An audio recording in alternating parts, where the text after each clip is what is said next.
Herzlich willkommen an unser Coaches-Team. Head Coach Felix Banobre, Assistant Coach Petar Topalski sind hier. Wir wollen ein bisschen über die Saison sprechen. Felix, now that you know all circumstances and difficulties of the season, are you satisfied with what we've reached as a team? Yes, definitely. Yes, because I know what we have went through. I mean, we will all realize after 2 or 3 weeks what the enormous achievement that we have done this year. And, the feeling is always that, we could have done more or won a little bit more games, whatever. But what individually each player has gone through during the season, what individually us, the staff, we have gone through this season, what individually management has done, and then collectively as a team and as the institution that we went through for the first year in the ProA, and to be able to compete and knowing that we could have won more games. I mean, it's an enormous satisfaction. I told the team many times, but players will realize a little bit later, what we have done. And of course, all the identity of the Bochum, the achievement this year to maintain ourselves in the category, having the feeling that we could have done a little bit more, but taking into consideration since the first day of preseason to the last day game against Jena, last game, what we have gone through and what we have done, and how everybody has worked, especially the players. It was an enormous season and satisfaction. Petar, wäre das Abschneiden vielleicht ein anderes gewesen ohne Pandemie? Auf jeden Fall. Ich meine, Pandemie ist nicht nur für uns. Alle Teams hatten ja Probleme durch die ganze Saison. Und wir sind eigentlich zufrieden, wie wir damit abgeschnitten haben. Dass wir wirklich, natürlich gab es ja Teams, die mehr betroffen waren oder weniger, aber dass wir diese Saison wirklich durchgemacht haben und am Ende sind wir wirklich sehr zufrieden mit, wie wir abgeschnitten haben. Mit den ganzen verletzungsbedingten Pausen und Corona-Zeiten. Wir haben ja Spiele mit 7 Spielern absolvieren müssen und so weiter und so fort und gewonnen. Von daher sind wir sehr zufrieden, ja. Felix, what was different in the Pro A from the coaching side? Did you coach different than in the Pro B? Well, there's a big difference between the Pro A and the Pro B. An extraordinary big difference. First of all, physicality. Secondly, technically, the players are much more more prepared technical wise, And then, of course, the dimension of the teams and the institutions of what surrounds every team. That's the first big difference. The style of the Pro is more. I was very, very surprised. It's very different from the Spanish style, for example. It's a very. The teams are well constructed because they know each other very well.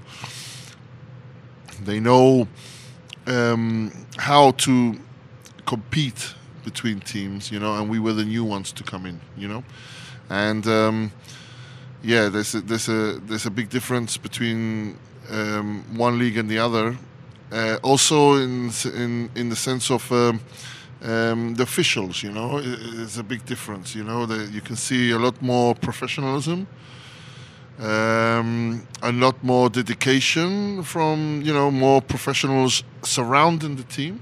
Also more dedicated towards the basketball of their own teams. And then the style, of course. The style is a very dynamic basketball. It's a very offense league. I mean, when we did the study in summer between the 11th top leagues of Europe, Pro A, is always the third one it's between the first and fourth in all the stats, in offense-wise, in efficiency, and 3 points, attempts and makes, etc. ProA, the league that demands is incredible high ratio of in all the sense in offense-wise, and then. The teams are much more prepared. The teams they prepare themselves. It's more professional, of course. There's the scouting, the counter scouting, everything. Everything is the small details on the court, off the court. This all affects in the performance of the players and the team. So. An incredible big difference, but we managed to be there. So. I think that those are the points that I would consider most important. Ja, Petar, du hast ja auch immer einen Blick auf die Young Guns, auf die Entwicklung. Wie zufrieden bist du da in dieser Saison? Ja, das ist meine Aufgabe, mit den jungen Spielern eher mehr Kontakt zu haben und eher genauer zu gucken, was das Beste für die ist. Ich bin relativ zufrieden, wie wir das alles durch die ganze Saison dann gemanagt haben, mit einem Doppellizenzspieler. Die haben die Minuten bekommen in der Regionalliga, die wichtig für die waren und für die Entwicklung, haben auch uns gleichzeitig immens geholfen, nicht nur beim Training, als auch bei den Spielen, so wie ich schon erwähnt habe. Und ja, ich bin jetzt... wir gucken mal, wie es dann weitergeht, ja. Und wenn wir das noch die Entwicklung weiter vorantreiben können, das wäre wirklich super. Ja. Felix, was this maybe the most exhausting season of your life? Of my life, of my career. Yes. This was. I told the players many times that this was one of the most difficult seasons of my career because many factors hit in. If we all had a regular basis, a regular season, we might have been more competitive. But we still are in COVID season, and stepping into a new category, in a higher category, with all these, such a big demand in all senses, on court, off court. And taking into account that you have to combine a regular season with a COVID season. All the personal issues that can maybe happen to each player or any person who's dedicated to the league, to the team. This was a very exhausting season because we had to. The biggest target is to maintain a kind of regularity during all the season, which couldn't be done or couldn't happen due to circumstances that happen to each player or to the collective. So this was very, very exhausting. I mean, apart from trying to reach up to the level of basketball that the league demands each team to play, it's about to have all the players and everybody on the right spot, on the right moment, and on the right way that they can perform at their best. And this was an incredible job that all the staff, management, and even the players we had to go through. That's why, I know it is not our best season, but we were, is what I said before, we were the new ones who just stepped in this enormous league, and besides fitting ourselves in, we had to gain the respect of everybody also inside the league, and because this is normal in the first year of a transition year, that you never know how it goes one way or the other, that you have to maintain everybody to have a kind of same focus with all the adversities that can go around everybody and the whole team. So yes, I definitely told Petar many times, and the team. There was many moments that we felt exhausted. We felt a lot of lack of energy, to keep going. And then from there, you have to find your own energy to be able to push the energy, and to the players to find their energy. It was a very, very exhausting for me. Yeah, the most exhausting of my career, more than last year. I remember the first words you said to me after the Karlsruhe game, when it was clear that we will stay in the league. You looked at me and said, "Hell of a ride." A hell of a ride. Yeah. Please pick one road game and one home game that is your favorite of the season. My favorite? Yeah. A road game and a home game. I mean, we have to think about favorite. I mean, the Itzehoe game is very significant. I mean, the Itzehoe game, then we were immersed in the middle of the COVID situation with 6 players with COVID, and we could only practice with 7 players, and we had to play. The league in that moment didn't have a kind of regular basis on how to postpone games, whatever, and they made us go and play. And that game at Itzehoe was very significant. I mean, I think we all celebrated it, and it was a very significant game. That was very, very important. There's several games also, because, in that moment, most of the players, they were suffering the COVID.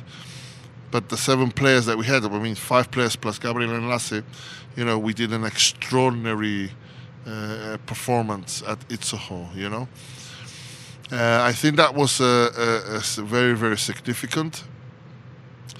Another one was that when we had also all our imports were injured, and we had to perform only with the German squad plus Mickey, and there's where we got a kind of streak, wins that was. You could see that the team was, we were starting to get our fun back and everything. That was very important. And home game. I mean, we had several home games, which was important. I mean, I think I will put more towards the beginning and one at the last, at the end of the season.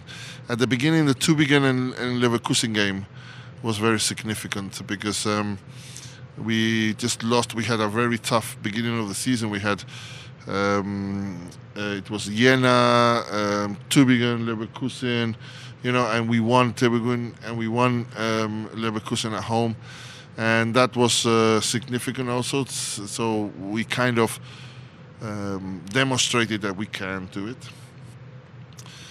And then I'm very, very happy with several games. The game of 3 at home was it was an extraordinary performance of all the team. I heard some voices here on the Amevida Plateau. Best game of VfL Sparkassenstars Bochum ever.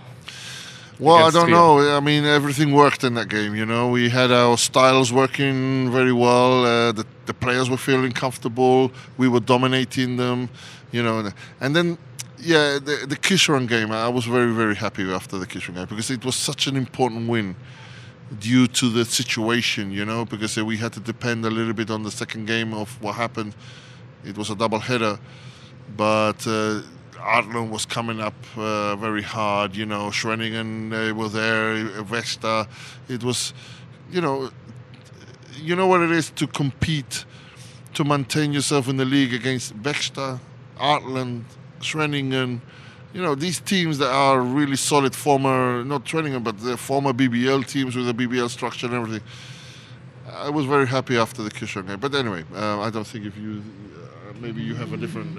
yeah, Peter, maybe one home game, one road game. Ich habe wirklich ein paar Favoriten. Aber um kurz zu halten, würde ich sagen, auswärts Hang, wo wir mit minus 21 zurückgelegen haben, 11 Minuten vom Schluss. Und haben Charakter gezeigt und das Spiel noch gedreht. Und zu Hause würde ich auch auf Trier tippen, beziehungsweise das war wirklich hat alles funktioniert, der Plan hat funktioniert und wir haben wirklich sehr guten Basketball gespielt. Ja. Yeah, now the season is over. Yeah. What are your plans for the next week? What will you do? Will you work or will you travel? What will you do? Now we are talking. There's a lot of talks going on now, and more or less now it's the moment to analyze profoundly. Even though that we have already analyzed, but it's profoundly what we went through and what has to be improved and everything. I will go spend the Easter at home with the family in Spain, and then my idea is to come back in May and keep working in May and construct a team, and then work out with the players who are going to be around here. And then from there, in June, July, I will go to Spain. But you know how this is. You never stop, so it's always. And then I think the league next season will start a little bit later. It will be in October. So our preseason will start a little bit later. So that gives us also a margin of a little bit. Because last year we didn't have rest. Because we just finished in May. And then we had to prepare all the ProA in June, July. All the preseason, everything. Construct the team, everything. Even though that we were in Spain, Petar was in Bulgaria, we were working 5-6 hours a day, Zooming. There weren't a rest. This year, for sure, especially me, I don't know you, but we definitely need to disconnect. And I'm going to start with this Easter and recharge batteries. I have to get myself a little bit more in shape. This is another thing that I learned this year, that I have to be more active. And this is how I'm going to go. Petar, bei dir? Wie sind die Pläne? Ja, bei mir, das ist jetzt eine 9. Saison. Und das ist, glaube ich, das erste Mal, wo ich in Osterferien meine Familie mich widmen kann. Bis jetzt war immer Playoffs oder halt Corona-bedingt, dann konnte man keinen Urlaub machen.